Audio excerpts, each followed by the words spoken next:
हमारे सभी YouTube family को बहुत बहुत जय जय श्री सीताराम। आज एक खास सीरियस टॉपिक पर मैं आपसे बात कर रहा हूँ, क्योंकि ये बात हर भारतवासी के जीवन से जुड़ी हुई है। जिस तरीके से हर भारतवासी सरकार के झूठे वादों के बहकावे में आकर हमेशा उसको वोट करता रहा है, और अब तो ये भी एक बहस का मुद्दा हो गया कि कहीं वोट की चोरी तो नहीं हो रही है। लेकिन जिस तरीके से महंगाई की मार पड़ रही है, जिस तरीके से पेट्रोल, डीजल, एलपीजी के जो दाम हैं वो बढ़ाए जा रहे हैं, और जिस तरीके से ये कहा जाता है कि भैया आप पेट्रोल का कम इस्तेमाल करो, सोना मत खरीदो, लेकिन सरकार की कथनी और करनी में फर्क है। बिल्कुल उसी तरीके से अगर कोई अपने देश के विकास, अपने लोगों की समस्याओं के बारे में आवाज उठाता है, तब उसका एनकाउंटर कर दिया जाता है, उसे आतंकवादी बता दिया जाता है। कहने का सीधा सा अर्थ है, अगर आपके पास में मक्कारी है, आप किसी को धूर्तता से, जो है धूर्तता की चटनी चटाकर अगर आप आगे बढ़ सकते हैं, तो ये आज समय उनके लिए है। लेकिन अगर ये आवाज उठाई नहीं गई, तो निश्चित ही मानिए कि भारत की वो परंपराएं, वो संस्कृति, सब कुछ खत्म होने के कगार पर है, जिसके लिए हर साधु संत ने और हमारे क्रांतिकारियों ने बहुत बलिदान दिए। ये भी कहा जाता है कि जब परिवर्तन होते हैं, तब कुछ लोग उसमें अपने आप को आत्मसात नहीं कर पाते, जबकि परिवर्तन होना जरूरी है। लेकिन परिवर्तन का ये अर्थ नहीं है कि हमारी बहुत सारी प्रजातियां खत्म हो जाएं, हम पूरी तरीके से बेघर बार हो जाएं, कुछ लोगों के हाथ में शक्ति आ जाए और वही मतलब लोकतंत्र एक मजाक बनकर रह जाए। कुछ इस तरीके की बातें जब समाज में होती हैं, तब हर किसी का ये दायित्व बन जाता है कि वो आवाज उठाए। और सीधी सी बात है कि इतिहास में उन लोगों का भी नाम लिखा जाएगा जो तटस्थ हैं, और उनको शर्मिंदा होना पड़ेगा, क्योंकि ऐसा नहीं है कि जब ये समय का पहिया चलेगा तो वो आपको बख्श देगा, या ये जो कुछ गलत हो रहा है ये आपको बख्श देगा। ठीक है, समय आने पर जब भगवान जन्म लेंगे तो इन सब समस्याओं का समाधान भी होगा, लेकिन अभी तो कम से कम इंसान इतनी अपने अंदर सामर्थ्य रखे कि सतत जागरूकता बनाए रखे, जिससे हमारी स्वतंत्रता खतरे में ना पड़े। हमारी आने वाली नस्लें कम से कम ऐसा ना हो कि जो गोरे लोग चले गए हमारे देश को छोड़कर, और हम काले अपने ही लोगों के गुलाम बनकर रह जाएं। अगर आपको ये वीडियो अच्छी लगी तो कमेंट जरूर कीजिएगा। आज मेरा मुख्य मुद्दा है, ये नहीं है कि मैं आपको कोई उपाय बता रहा हूं, क्योंकि देखिए, उपाय भी आप कहां पर करेंगे जब देश की वनस्पतियां नहीं रह जाएंगी, जब देश के अंदर खाली जगह नहीं रह जाएंगी, जब देश के अंदर गांव खत्म हो जाएंगे, जब देश के अंदर किसान खत्म हो जाएंगे, जब देश की संस्कृति और परंपराएं खत्म हो जाएंगी और दूसरों की संस्कृति और परंपराएं हमारे पर थोप दी जाएंगी, तब क्या कर ही आप कौन से भगवान की पूजा करोगे? उपाय तो आप तब कर पाएंगे। इसलिए अपने जीवन में उपाय चाहे कितने ही कीजिए, क्योंकि उपाय करने से, प्रार्थना करने से मन को शांति मिलती है। लेकिन सिर्फ अपने बारे में ना सोचिए, अपने देश के बारे में, अपने देश की संस्कृति और परंपराओं को जिंदा रखने के बारे में सोचिए। जो गलत कर रहा है उसके खिलाफ आवाज उठाने के बारे में सोचिए, क्योंकि अगर आपने देखा होगा कि भगत सिंह जी ने एक बार कहा था कि बैरों को सुनाने के लिए बम के धमाके करने पड़ते हैं, लेकिन सीधी सी बात है, आज अपना देश है, अपने शासन है, लेकिन वह गुंडागर्दी पर उतारू है। ऐसा लगता है कि इस देश को कोई सरकार नहीं चला रही, इस देश को गैंग चलाए जा रहे हैं, और गैंग बदमाशों के हुआ करते हैं, जो राजनीतिज्ञों के नहीं होते। ऐसा लगता है कि लोगों ने राजनीतिज्ञों के मुखौटे लगा रखे हैं, लेकिन अंदर से वो सबसे बड़े बदमाश हैं। अब मेन मुद्दा है, अपने देश की हर चीज को बेचा जा रहा है। अगर गौर से देखा जाए तो कांग्रेस तो पूरी तरीके से एक बेकार पार्टी साबित हुई, क्योंकि उसने इसरो का निर्माण किया, उसने अस्पताल बनाए, उसने जो अपने देश की शिक्षा व्यवस्था में सुधार करने के लिए कैंसर हॉस्पिटल बनाए, ताकि लोग शिक्षित होकर डॉक्टर बन सके, इंजीनियर बन सके, देश का विकास कर सके। लेकिन जो आने वाली धूर्त पार्टियां थी, उन्हें मालूम था कि देश को ना अस्पताल की जरूरत है, ना विद्यालयों की जरूरत है, इसीलिए 26 लाख विद्यालयों को बंद कर दिया गया। आज सिर्फ एक मुद्दा बना हुआ है, हिंदू और मुसलमान, और उसके ऊपर भी सिर्फ मंदिर और मस्जिद में आदमी उलझा हुआ है। और फिर हम चांद पर पहुंचने की बातें करते हैं, हम ये कहते हैं कि सब कुछ ठीक हो जाएगा, बस राम जी का नाम आप लेते रहिए। लेकिन मैं कहूंगा कि राम का नाम हमारे हृदय को पवित्र करेगा, इसमें मुझे कोई दो राय नहीं है। लेकिन जो लोग राम के नाम का इस्तेमाल करके वोट को इकट्ठा कर रहे हैं, अगर आप उस चश्मे को हटाकर नहीं देखेंगे तो निश्चित मानिए एक दिन जिस तरीके से राम मंदिर में चोरी हो गई, उसी तरीके से एक दिन सब लोग रोड पर आ जाएंगे, और सिर्फ जैसे आपने सुना होगा कि पहले के जमाने में गांवों में सिर्फ एक जमींदार हुआ करता था और बाकी सारे जो ग्रामीण हैं एक तरीके से उनके गुलाम होते थे। हम सब गुलाम बनकर रह जाएंगे। किसान तो इस बात को समझ रहे हैं, आए दिन आंदोलन भी करते हैं, लेकिन पता नहीं क्यों एक पढ़ा लिखा आदमी अंधभक्त बनकर कोई आवाज नहीं उठाता। सबको अपने घर परिवार की चिंताएं होनी भी चाहिए, और चिंता, क्योंकि जब वो कैरेक्टर असैसिनेशन करते हैं उस समय वह ये नहीं देखते कि जो है देश सबसे पहले है। अटल बिहारी वाजपेयी जी ने कहा था कि आप किसी पार्टी के समर्थक बनते हैं ये आपकी इच्छा है, लेकिन किसी देश की पार्टी आपको अच्छी लगती है नहीं लगती है, आपके सामने सबसे पहले देश होना चाहिए। क्योंकि अगर देश जिंदा है, अगर देश सब कुछ सही हो रहा है, तो फिर हमारी संस्कृति हमारी परंपराएं जिंदा रहेंगी, वरना सब कुछ खत्म हो जाएगा। और देश के अंदर का जो वन संपदा है और जो भी कुछ जो उसके नैतिक मूल्य हैं, अगर आप उनके लिए संघर्ष नहीं कर सकते, तो फिर आप ये भूल जाइए कि आप पर कोई बाहरी ताकत आती है और फिर आपसे कहती है आप इस धर्म को छोड़ो, इस धर्म को मानो, इस तरीके से रहो, ये ऐसे कपड़े पहनो। आज दरअसल ये हमारी जो है संस्कृति, हमारी परंपराओं की ये पहनावा नहीं है, लेकिन हम पहन रहे हैं। क्यों? क्योंकि हमारी मजबूरी बन गई। आज अगर हम ये पहनावा नहीं पहनते तो लोग हमारे को जो है एक ऑकवर्ड समझेंगे। बिल्कुल उसी तरीके से जैसे आज वो आदिवासी अपने अस्तित्व की लड़ाई लड़ रहे हैं, लेकिन हम सिर्फ पढ़े लिखे होकर सिर्फ वनों को काट रहे हैं, वनों को खत्म कर रहे हैं, ये सोचे बिना कि ये वन ही है, ये लकड़ी ही है जो सिर्फ इस प्लानेट पर पाई जाती है। अगर ये लकड़ी खत्म हो गई, ये सॉइल खत्म हो जाएगी, ये वायु खत्म हो जाएगी, ऑक्सीजन खत्म हो जाएगी, सब कुछ खत्म हो जाएगा, सब कुछ तहस नहस हो जाएगा, इतनी बाढ़ें आएंगी। और एक बार अगर ये लकड़ी खत्म होगी, सॉइल खत्म होगी, सूरज की रोशनी सारे पानी को भाप बनाकर उड़ा देगी। उसके बाद में आदमी की मौत बहुत बुरी तरीके से होगी। जितने भी राजनीतिक जितना भी पैसा इकट्ठा कर लें, जितना भी एथेनॉल बनाने के लिए लोगों के लिए समस्याएं खड़ी कर दें, वो भी इस देश से कहीं पर भी बाहर भाग जाएंगे, लेकिन ये पृथ्वी जो है ना, रहेंगे तो उसी पर भुगतना उनको भी पड़ेगा। लेकिन आज मेरा मेन मुद्दा है अंडमान निकोबार के जो विकास के नाम पर जो कुछ किया जा रहा है। अब उस बात को आप अच्छी तरीके से सुनिए, लास्ट तक देखिए, तब आपको समझ में आएगा मैं कहना क्या चाह रहा हूं। बाकी मैं सब आपके विवेक पर छोड़ दूंगा कि आप किस तरीके से जज करते हैं विकास को। अगर विकास की अंधी दौड़ में शामिल होकर हमारे कुएं, हमारी नदियों को खत्म कर दिया जाएगा, सिर्फ तो हम गाड़ी के अंदर चल पाएंगे, लेकिन हमारे पास में पीने का पानी नहीं होगा। तो ये विचार ये आपको करना होगा। तो आइए मैं शुरू करता हूं अपने उस मुख्य जो बात पर कि किस तरीके से ग्रेट निकोबार जो प्रोजेक्ट चल रहा है। असल में ये विवाद ये है कि ग्रेट निकोबार आइसलैंड के जो बड़े प्रोजेक्ट को लेकर जो सरकार ने 2026 के आधिकारिक बयान के अनुसार ये कहा है कि जिस क्षेत्र में ये जो विकास किया जाएगा उसमें कुल जो पेड़ों की संख्या है वो 18.65 लाख है। आप इमेजिन कीजिए कि कितनी बड़ी संख्या है, और ये तो आधिकारिक आंकड़े हैं।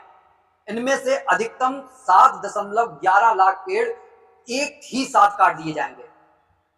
और आपको ये अच्छी तरीके से मालूम है जो आधिकारिक आंकड़े होते हैं उनमें बहुत हेरफेर किया जाता है अपनी बात को सही सिद्ध करने के लिए। दूसरी ओर जो पर्यावरणविद है, और ये भी सब बिकाऊ हो जाते हैं सरकार के सामने, और जो स्वतंत्र शोधकर्ता है जिनका कहना है कि वास्तविक प्रभाव सरकारी अनुमान से कहीं अधिक हो सकता है, क्योंकि घने वर्षा वनों में पेड़ों की संख्या का आकलन कम लगाया गया हो सकता है, क्योंकि वो इतने तादाद में होते हैं कि आप वहां पर चले जाएं तो सूरज की किरण धरती तक नहीं पहुंचती है। कुछ आलोचकों ने 10 लाख से लेकर 1 करोड़ या उससे अधिक पेड़ों के संभावित प्रभाव की आशंका जताई है, लेकिन ये आधिकारिक आंकड़े नहीं है। ये एक ऐसी समस्या की तरफ आपकी उंगली कर रहे हैं। अगर आप समझ पाए तो हम अपने इस बात को आगे बढ़ाते हैं, और समझ में आए तो कमेंट जरूर कीजिएगा। ग्रेट निकोबार प्रोजेक्ट क्या है, सबसे पहले ये जान लीजिए। ये परियोजना अंडमान निकोबार के दक्षिण भाग में स्थित ग्रेट निकोबार आइसलैंड को एक बड़े समुद्री व्यापारिक और स्ट्रैटेजिक, जहां पर लड़ाई का जो क्षेत्र होता है, सामरिक क्षेत्र होता है, उस हब में बदलने के लिए बनाई जा रही है। और इसकी जो अनुमानित लागत है, वैसे खाने के लिए यहाँ पर रोटी नहीं है, लेकिन लगाए जा रहे हैं 72,000 से 90,000 करोड़ के बीच बताई जा रही है। अब इसमें बनेगा क्या क्या? लोगों को रोटी मत दो, राशन मत दो, उनको सुविधाएं मत दो और हॉस्पिटल मत दो, लेकिन एक विशाल इंटरनेशनल कंटेनर ट्रांसशिपमेंट टर्मिनल बनाया जाएगा वहां। सबसे बड़ा बंदरगाह होगा, जैसे जलडब्लू मध्य है, हॉर्मुज है। एक नया अंतरराष्ट्रीय एयरपोर्ट जिसे नागरिक भी इस्तेमाल करेंगे और जो सैन्य सुविधाओं के लिए भी उपयोग किया जाएगा। गैस सोलर आधारित पावर प्लांट। आप सोचकर देखिए, क्या खाली सोलर से काम नहीं चलेगा? नया टाउनशिप, मतलब कि वहां पर शहर को डेवलप किया जाएगा, जैसे कि वहां पर शहर नहीं है। शहर तो ऑटोमेटिक डेवलप हो जाते हैं, आप सुविधाएं तो दीजिए। सड़कें, आवास और अन्य आधारभूत ढांचा जो उसका इंफ्रास्ट्रक्चर है, उसका फाउंडेशन तैयार किया जाएगा। सवाल फिर से वही आ रहा है कि सरकार इसे क्यों बना रही है, और अब क्यों बना रही है? क्या पहले कभी वहां पर खतरा पैदा नहीं हुआ? मलक्का जल डमरू मध्य के पास रणनीतिक स्थिति है। ग्रेट निकोबार दुनिया के सबसे व्यस्त समुद्री मार्गों में से एक है। स्ट्रेट ऑफ मलक्का के बहुत करीब है। दुनिया का बहुत बड़ा समुद्री व्यापार इसी मार्ग से होकर गुजरता है। अगर ओवरऑल आप देखेंगे तो ये बहुत अच्छी बात है। इससे हमारा समुद्री व्यापार बढ़ेगा। भारत को अपना बड़ा ट्रांसशिपमेंट पोर्ट चाहिए, जो उसके पास में है नहीं, ऐसा ही बताया जा रहा है। आज भारत के काफी कंटेनर ट्रैफिक विदेशी बंदरगाहों, विशेषकर पोर्ट ऑफ कोलंबो जो ये श्रीलंका का है, और पोर्ट ऑफ सिंगापुर जो आपके इधर को है चीन की तरफ पर निर्भर रहता है। सरकार चाहती है कि ये व्यापार भारत में आए। सोच अच्छी है, लेकिन इस सोच के जो पीछे का जो काला सच है, अगर समझ में आ जाए तो कमेंट जरूर करना। राष्ट्रीय सुरक्षा के लिए जरूरी है, ऐसा कहा जा रहा है। नया एयरपोर्ट और बंदरगाह भारतीय नौसेना और तटरक्षक बलों की कोस्ट गार्ड के लिए क्षमताओं को मजबूत करेंगे। अब जब इतनी अच्छी बातें हो रही हैं तो विरोध क्यों किया जा रहा है भैया? जंगलों की कटाई, यही सबसे बड़ा विवाद है और कोई विवाद नहीं है। सबसे बड़ा विवाद यही है। इससे संस्कृति खत्म हो जाएगी, आदिवासियों की संस्कृति खत्म हो जाएगी और जो उस वहां के जीव जंतु में खत्म हो जाएंगे। सरकारी दस्तावेजों के अनुसार परियोजना के लिए बड़े क्षेत्र के वन उपयोग में बदलाव और लाखों पेड़ों पर प्रभाव पड़ेगा। अलग अलग दस्तावेजों में 7 लाख से 10 लाख पेड़ों तक के आंकड़े सामने आए हैं। दुर्लभ जीव जंतुओं पर खतरा। ग्रेट निकोबार जो जैव विविधता बायोडायवर्सिटी है, ये उसके लिए बहुत महत्वपूर्ण क्षेत्र है, उस पर खतरा मंडरा रहा है। इसी से सारे जो पर्यावरणविद हैं वे परेशान हैं, लेकिन जो सरकार की तरफ है वो उनको वैसा ही लिख कर दे रहे हैं, क्योंकि वो तो बड़े रिसर्चर माने जाते हैं। इस क्षेत्र में दुर्लभ वर्षा वन है, प्रवाल भित्तियां हैं जिन्हें अंग्रेजी में कोरल लीव्स कहते हैं, समुद्री कछुओं के घोंसले हैं। कहने का ये मतलब है, आज हम देख रहे हैं कि चिड़िया खत्म हो रही है, तितलियां खत्म हो रही हैं, कौवे खत्म हो रहे हैं, और ये जो खाद्य सामग्री को पैदा करने की बहुत बड़ी चीजें हैं। एंडेमिक प्रजातियां जो हैं वो खत्म होने की स्थिति में हैं, जो यहां पर पाई जाती हैं, बची हुई हैं, लेकिन क्यों छोड़े?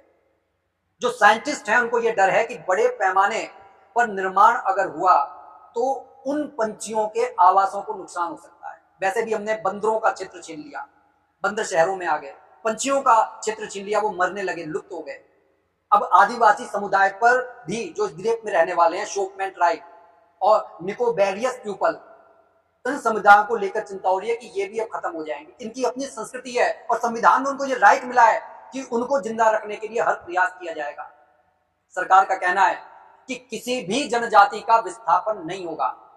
वहीं कुछ विशेषज्ञों का मानना है कि बढ़ती आबादी और निर्माण गतिविधियां उनके पारंपरिक जीवन पर प्रभाव डाल सकती हैं। आप खुद सोचिए कि आप जिस क्षेत्र में रह रहे हैं वहां पर वो जब अपने वेशभूषा में आएंगे तो लोगों को कितना मतलब अजीब लगेगा, लगता ही होगा। फिर भूकंप और सुनामी का खतरा जो है ये बढ़ जाएगा, क्योंकि भूकंपीय दृष्टि से ये क्षेत्र बहुत संवेदनशील है। जब यहाँ पर काम होगा, जमीन पर बोझा पड़ेगा तो ये और ज्यादा असंवेदनशीलता को फैलाएगा। 2004 की सुनामी में निकोबार क्षेत्र में भारी नुकसान हुआ था। आलोचकों का कहना है कि इतने बड़े निवेश को ऐसे क्षेत्र में बनाना जोखिमपूर्ण हो सकता है। लेकिन मुझे इसके पीछे ऐसा लग रहा है जैसे जैसे राम मंदिर में चोरी होगी, उस तरीके से ये प्रोजेक्ट सिर्फ पन्नों पर रह जाएगा, बाकी सब चोरी हो जाएगा। अदालत और एनजीटी का क्या फैसला है इसमें? 2026 में नेशनल ग्रीन ट्रिब्यूनल ने परियोजना को रोकने से इनकार किया और कहा कि पर्यावरणीय शर्तों तथा सुरक्षा उपायों के साथ परियोजना आगे बढ़ सकती है। इंप्लीमेंटिंग एजेंसी जो भारत सरकार के अधीन है, अब वो इसके बारे में क्या कह रही है? Andaman and Nicobar island integrated development corporation, जब उसको ये मामला सौंपा गया है, ये जो अंडमान निकोबार की प्रशासन की सरकारी संस्थाएं हैं जो पूरे जो ओवरऑल प्रोजेक्ट को विकसित कर रही हैं, आप इमेजिन करके देखिए, ये इस तरीके से है जैसे कि दूध में मक्खी पड़ी हुई है लेकिन वो पीना चाहते हैं। कुछ शरीफ होने के बाद भी उनको ये काम करना पड़ेगा। प्रोजेक्ट के अलग अलग हिस्सों, port, airport, power plant, township आदि के लिए अलग अलग ठेके और निविदाएं निकाले जा रहे हैं। कहने में गुरेज नहीं है कि ये भी जो सरकार के जो पिछलग्गू हैं उनको ही मिलेगी। ये बात बाद में करते हैं। खैर, विशेष रूप से गालाथिया व ट्रांसिपमैन पोर्ट के लिए जिन बड़ी कंपनियों ने रुचि दिखाई है उनमें अडानी पोर्ट्स एंड सेज, नाम सुनकर ही अच्छा लगा होगा, JSW infrastructure, SSR ports, rail Vikas Nigam limited, container corporation of India आदि शामिल थी। लेकिन सबको मालूम है जो पिछलग्गू होते हैं मिलती उनको ही है। अब यहां पर सबसे महत्वपूर्ण बात यह है, क्योंकि सारा जमाना जानता है कि अडानी की सरकार के साथ जबरदस्त मित्रता है, तो चाहे कितने टेंडर मंगवाए जाएं, पूरा ग्रेट निकोबार प्रोजेक्ट अडानी को दे दिया जाएगा। और अडानी बिल्कुल वैसा ही काम करेंगे, उल्टा सीधा। और जैसे अपने वहां पर लगे हुए जो केसेस थे ट्रंप से दूर करवा लिए हैं, लेकिन जब ट्रंप जाएंगे तब क्या होगा। खैर, मेरा मुद्दा यह है कि जिस देश का बिश्नोई समाज पेड़ों को बचाने के खातिर पेड़ों से चिपक कर कटमरा, जहां सरकारें पर्यावरण संरक्षण के लिए एक तरफ लोगों को जगाने का काम करती हैं, मानो झूठा नाटक रचती हैं, जन्मदिन पर एक पेड़ लगाने को कहती हैं, अगर कोई व्यक्ति अपने ही घर के आगे लगे पेड़ को काटे तो उस पर FIR तक हो जाती है। फिर विकास के नाम पर उन करोड़ों पेड़ों को काटने का क्या मतलब है, जबकि वो पेड़ अपनी बात भी नहीं रख सकते। और हम जानते हैं उनमें जीवन होता है, वो सब समझते हैं। ना सिर्फ उनसे हमें खाने को मिलता है, बल्कि वह ही इस धरती पर जीवन का कारण है। वो हवा को शुद्ध करने वाले फेफड़े हैं, ग्लोबल वार्मिंग से बचाने वाले सेफ्टी गार्ड्स हैं। जरा से मुनाफे के लिए ये आदिवासियों के जीवन से खेल रहे हैं, लेकिन वो कुछ भी कर सकते हैं क्योंकि उन्हें सिर्फ पैसा खाने से मतलब है। जिन्होंने कोविशील्ड लगवा दिया बिना उसके मतलब किसी और पर प्रयोग किए सीधा आदमियों पर, वो क्या करेंगे? क्या हमारे आने वाली नस्लों को का वो कब्र का इंतजाम आज से शुरू कर रहे हैं? दरअसल विकास बनाम पर्यावरण का अंत है ये ग्रेट निकोबार प्रोजेक्ट। ऐसा इसलिए कह रहा हूं क्योंकि दुनिया आज जिस मोड़ पर खड़ी है वहां पर सबसे बड़ा सवाल ये नहीं है कि विकास चाहिए या नहीं, बल्कि यह है कि विकास किस कीमत पर चाहिए। जैसा कि मैंने अभी पहले भी कहा कि पानी की जरूरत ज्यादा है या इथेनॉल की। जिस जलाशय से 25 ml जो आपका इथेनॉल बन रहा है उस पर 25 लीटर पानी खर्च हो रहा है। क्या विवेक आपका है? भारत के दक्षिण छोर पर स्थित ग्रेट निकोबार द्वीप आज इसी सवाल का केंद्र बन गया है। यहाँ एक तरफ है विशाल रणनीतिक और आर्थिक महत्व वाला मेगा डेवलपमेंट प्रोजेक्ट और दूसरी तरफ है घना वर्षावन, समुद्री जैव विविधता, आदिवासी जीवन और वह प्राकृतिक संतुलन जिसे करोड़ों वर्षों में प्रकृति ने बनाया है। आंखें बंद करके उस ग्रीनरी को महसूस कीजिए, वो ठंडी ताजी हवा को महसूस कीजिए। जब डॉक्टर कहता है ना कि आप थोड़ा सा अपने वातावरण को चेंज कीजिए, ठीक हो जाए, वो वातावरण खत्म होने वाला है। ये सिर्फ एक प्रोजेक्ट नहीं है, ये एक विचारधारा की लड़ाई है। तेजी से बढ़ते विकास मॉडल बनाम और उस उपकार को आंखें दिखाने की जो प्रकृति हमेशा हम पर करती आई है। कुछ बिंदुओं पर गौर करने की जरूरत है। सबसे पहली बात, विकास का ये एक बड़ा सपना हो सकता है, इसमें कोई दो राय नहीं। हो सकता है कि सरकार की नीयत साफ हो। सरकार के अनुसार ग्रेट निकोबार प्रोजेक्ट का उद्देश्य भारत को एक नया वैश्विक समुद्री केंद्र बनाना है और इस समुद्री केंद्र में बहुत सारी चीजें को शामिल किया गया है, जिनमें सबसे बड़ी है अंतरराष्ट्रीय ट्रांसिपमेंट पोर्ट। जैसा कि पहले ही मैंने बता दिया कि इसके लिए या तो आप मलक्का पर या सिंगापुर के जो पोर्ट पर आप निर्भर करते हैं, जिसके व्यापार को सरकार अपने देश में लेकर आना चाहती है। फिर आ जाता है एयरपोर्ट, क्योंकि नागरिक और जो नागरिक भी इस्तेमाल करेंगे, सेना भी इस्तेमाल करेगी। भाई कभी युद्ध हो जाता है तो आपको एयरपोर्ट चाहिए। उसके बाद में शहर को डेवलपमेंट किया जाएगा, नया टाउनशिप। यहाँ पर कुछ ऊर्जा परियोजनाओं को बनाया जाएगा, उसमें सोलर पैनल, गैस परियोजनाएं, सब कुछ शामिल होगा। जब वहां पर उत्खनन भी होगा तो हो सकता है कोयला भी मिले। सैन्य और सामरिक ढांचे को मजबूती से बनाकर भारत एक जबरदस्त शक्ति बन जाएगा। इसका मुख्य तर्क यह भी है कि भारत को अपने समुद्री व्यापार के लिए सिंगापुर और कोलंबो जैसे विदेशी बंदरगाहों पर निर्भर नहीं करना पड़ेगा। भौगोलिक दृष्टि से यह क्षेत्र मलक्का जलडमरू मध्य के बेहद करीब है। जो दुनिया के सबसे व्यस्त व्यापारिक समुद्री मार्गों में से एक है। इसलिए इसे भारत के लिए रणनीतिक स्वर्ण अवसर कहा जा रहा है। लेकिन स्वर्ण अवसर तो शाहजहां के समय को भी बोला जाता है कि उसका काल बहुत स्वर्ण काल था, लेकिन उस समय जनता भूखी मर रही थी, लोग एक दूसरे को काट कर खा रहे थे। इन चीजों को समझना होगा हमारे। आज हमारा देश जिस दौर से गुजर रहा है वहां पर विकास के लिए शिक्षा और चिकित्सा ज्यादा जरूरी है। भारत की रणनीतिक स्थिति क्या कहती है उसको समझना जरूरी है। दरअसल असली कारण जो है वो कोई नहीं बताता। ग्रेट निकोबार सिर्फ एक द्वीप नहीं है, ये हिंद महासागर का प्रवेश द्वार है। जैसा कि जब उत्तर पश्चिम सीमा से जब लोग घुसे थे, जो विदेशी आक्रांता घुसे थे, वहां पर कुछ सुरक्षा के लिए बनाया नहीं गया था। बिल्कुल आप ये माने कि हिंद महासागर का वो प्रवेश द्वार है। एशिया के सबसे महत्वपूर्ण समुद्री मार्गों का पास है, वहां वैश्विक ऊर्जा और व्यापार की लाइफलाइन के करीब है। यदि इसे सैन्य और व्यापारिक केंद्र के रूप में विकसित किया जाता है तो आप एक बात को अच्छी तरीके से समझ लीजिए, अगर ये बात पूरी तरीके से जिसे कहना चाहिए पूरे साफ मन से अगर भारत सरकार कर रही है तो समुद्री निगरानी की क्षमता बढ़ जाएगी। इससे जो व्यापारिक हमारे जो बाहर को व्यापार जा रहा है उस व्यापार में तेजी होगी और वो व्यापार हमारे देश में आएगा। सोने की चिड़िया बनने का सपना हो सकता है एक बार फिर पूरा हो जाए। क्षेत्रीय रणनीतिक बढ़त हमारे को मिलेगी क्योंकि हमारे पास में एयरपोर्ट हो सकते हैं, और जब वो एयरपोर्ट होंगे तो बाहर के लोग जैसे कि चीन है, श्रीलंका है या जापान है, वो एकदम से अटैक नहीं कर सकते। अमेरिका नहीं कर सकता, रूस नहीं कर सकता। इसी वजह से इसे कभी कभी इंडियाज फ्यूचर मैरीटाइम हब भी कहा जाने लगा है। लेकिन यहीं से कहानी का दूसरा पक्ष भी शुरू होता है जिसको हम पूरी तरीके से नजरअंदाज नहीं कर सकते। यहाँ पर जो जंगल है, जो सिर्फ पेड़ नहीं है, ग्रेट निकोबार कोई खाली जमीन नहीं है, वहां पर असंख्य संख्या में जो पेड़ हैं वो पंछियों के लिए खाना उपलब्ध करवा रहे हैं, उनके रहने के लिए जो है जगह उपलब्ध करवा रहे हैं। ये अत्यंत संवेदनशील पारिस्थितिकी तंत्र है, इकोसिस्टम है।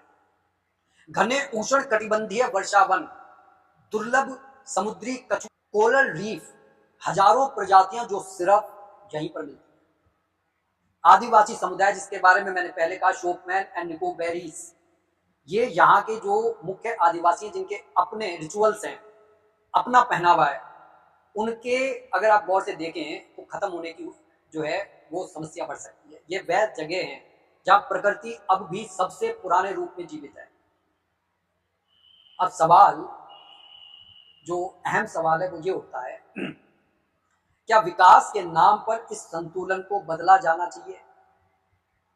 ये तो वो वाली बात हो गई कि जो पुरानी चीजों को बाहर निकाल कर फेंक दिया जाए। जैसे घर का कोई सदस्य बूढ़ा हो गया, अब वो काम का नहीं है, उसको बाहर निकाल दिया जाए, वृद्धाश्रम में भेज दिया जाए। ये तो भारत की संस्कृति नहीं है। विरोध का मूल प्रश्न यही से अराइज होता है, यही से उत्पन्न होता है। विरोध करने वालों का कहना है कि लाखों पेड़ प्रभावित होंगे, इसमें कोई दो राय नहीं है। प्राकृतिक आवास नष्ट होंगे, इसमें भी कोई दो राय नहीं है। समुद्री जीवन पर असर पड़ेगा, इसमें भी कोई दो राय नहीं है।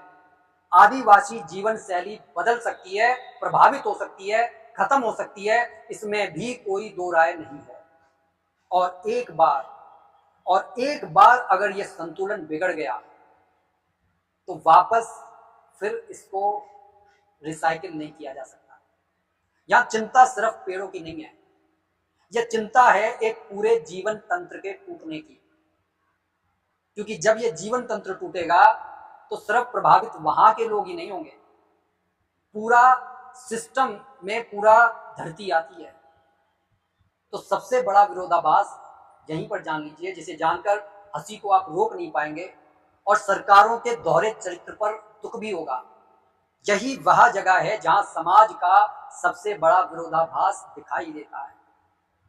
हम एक तरफ कहते हैं, क्या कहते हैं कि एक पेड़ मां के नाम का लगाओ, पर्यावरण बचाओ, ग्लोबल वार्मिंग को रोकना है।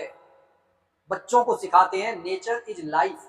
हमें तो ये नहीं समझ में आता, बच्चे जब बड़े होंगे तो वो कितने कंफ्यूज होंगे कि हमें सिखाया कुछ गया, पढ़ाया कुछ गया और व्यवहारिक जगत में कुछ और करने को कहा जा रहा है। यही हो रहा है हम सबके साथ। लेकिन दूसरी तरफ बड़े प्रोजेक्ट्स में जब हजारों लाखों पेड़ हटाने की बात आती है तो वहीं समाज विकास के नाम पर उसे स्वीकार भी कर लेता है, एक चूं तक नहीं करता।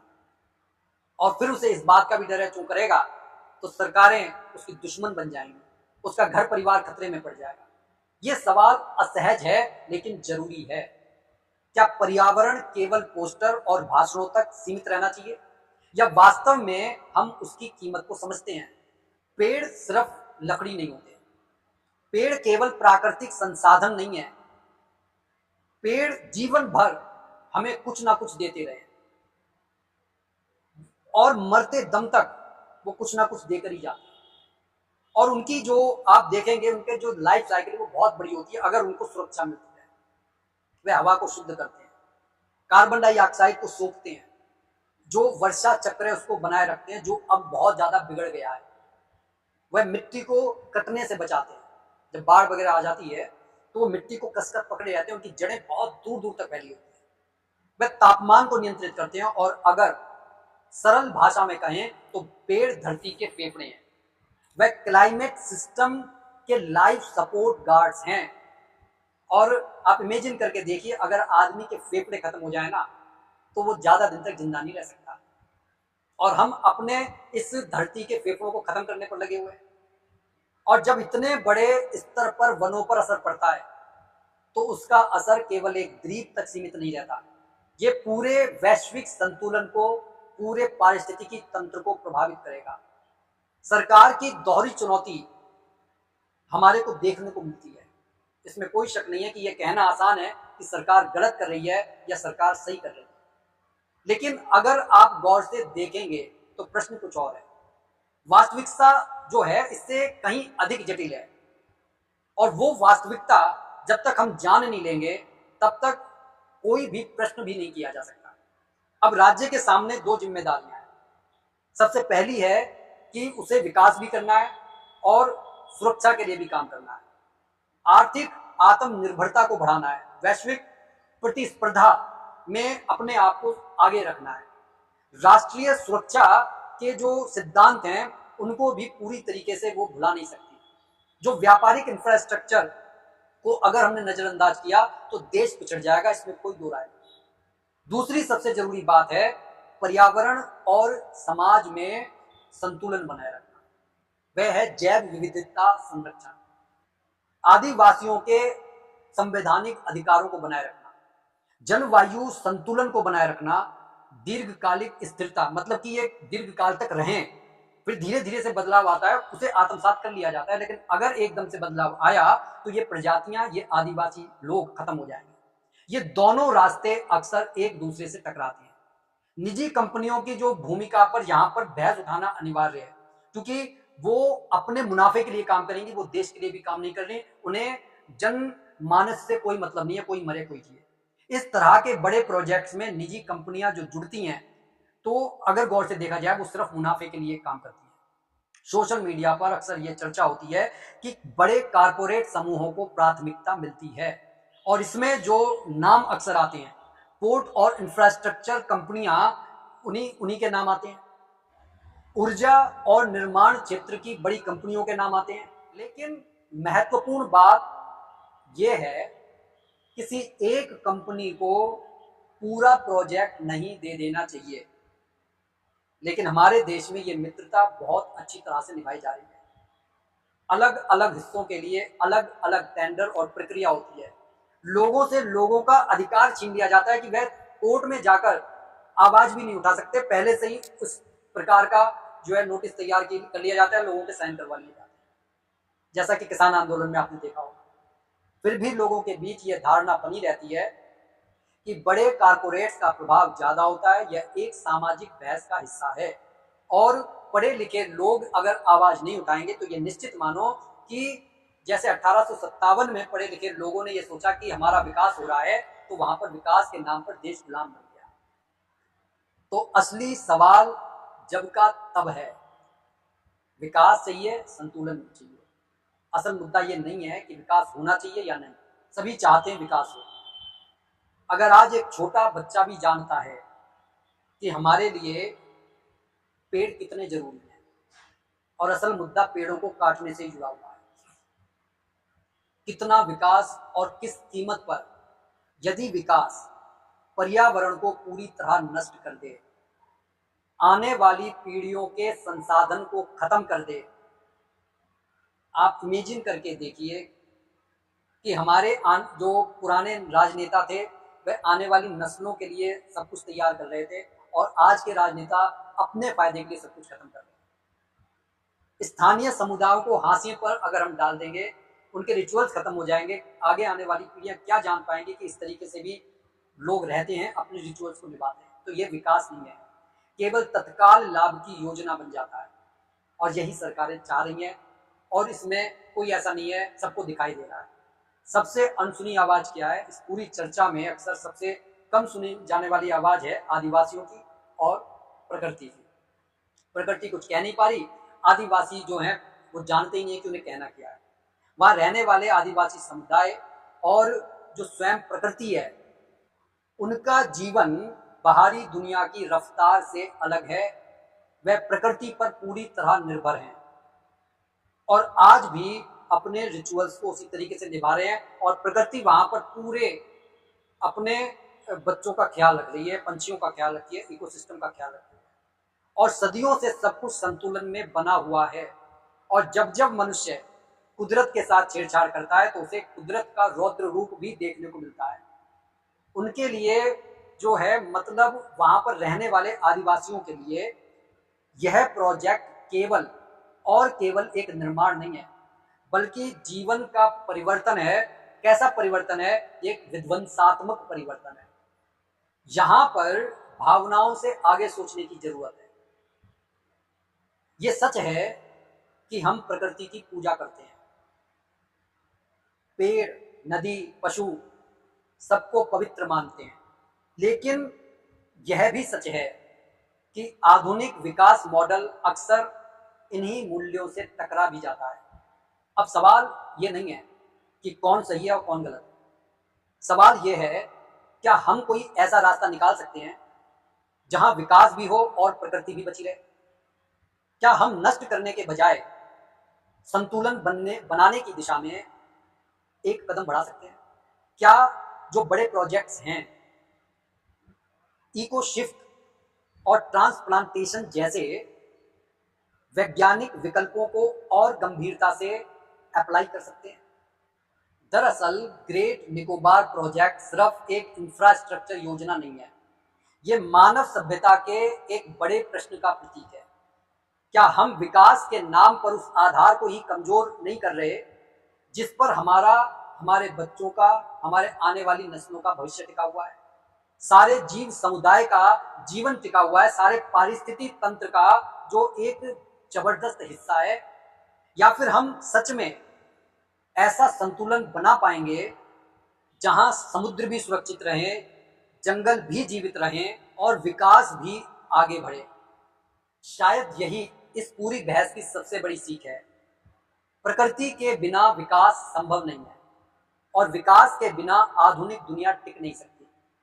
दोनों के बीच संतुलन ही असली समाधान है। लेकिन जब तक विचार शुद्ध नहीं होते तब तक हर चीज गलत ही नजर आती है। और एक जरूरी बात जाते जाते जरूर कहूंगा कि अपने रिचुअल्स को निभाइए, धर्म को निभाइए, प्रार्थनाएं कीजिए, लेकिन भगवान श्री कृष्ण जी ने जैसे कहा है कि कर्मण्य वाधिकारस्ते मां फलेषु कदाचन, कर्म करते रहना चाहिए, कर्म के फल की चिंता मत कीजिए। लेकिन जो लोग हाथ पर हाथ रखकर बैठ जाते हैं वह ना तो अपने आप को बचा पाते हैं ना अपने धर्म को बचा पाते हैं। लेकिन ऐसा भी कहा गया है कि धर्मो रक्षति रक्षिता, जो धर्म की रक्षा करते हुए अपने प्राणों का उत्सर्ग कर देते हैं, एक ना एक दिन वो धर्म भी हमारे आने वाली नस्लों की रक्षा करता है। हम यूं ही गुरु अर्जुन देव को याद नहीं करते, हम यूं ही संभाजी महाराज को याद नहीं करते। उन्होंने धर्म के लिए सब कुछ मिटा दिया था। कम से कम हम आवाज तो उठा सकते हैं, क्योंकि ये आवाज अगर उठाई जाएगी तो कम से कम वो अनगिनत हमारे पेड़ कटने से रह जाएंगे, जो हमारे अभिन्न मित्र हैं, जो जीवन भर हमारे को कुछ ना कुछ देते हैं। उनके बिना इस संसार में कुछ भी नहीं है। अगर बात अच्छी लगी हो तो कमेंट जरूर कीजिएगा और मंथन कीजिएगा कि आखिर आप इन बातों को कितना समझ पाएंगे, और ज़्यादा से ज़्यादा इसे शेयर कीजिए ताकि और भी लोग जान सकें। कमेंट बॉक्स में कैसी लगी ये वीडियो इस बारे में जरूर बताएं। क्या आप इन विचारों से सहमत हैं, या अगर नहीं सहमत हैं तो क्या कारण है? और जो भी भाई बंधु बहन इस चैनल पर नए, कृपया चैनल को सब्सक्राइब करें। धार्मिक आदमी का बोलना बहुत जरूरी है, क्योंकि देश की सुरक्षा और परंपरा और धर्म की रक्षा के लिए साधु सन्यासी भी उठकर खड़े हो जाते हैं, प्राणों को उत्सर्ग करने के लिए खड़े हो जाते हैं। बात अच्छी लगी कमेंट जरूर कीजिएगा। इसी के साथ मैं अपनी वाणी को विराम दे रहा हूं। बोलिए जय जय श्री सीताराम।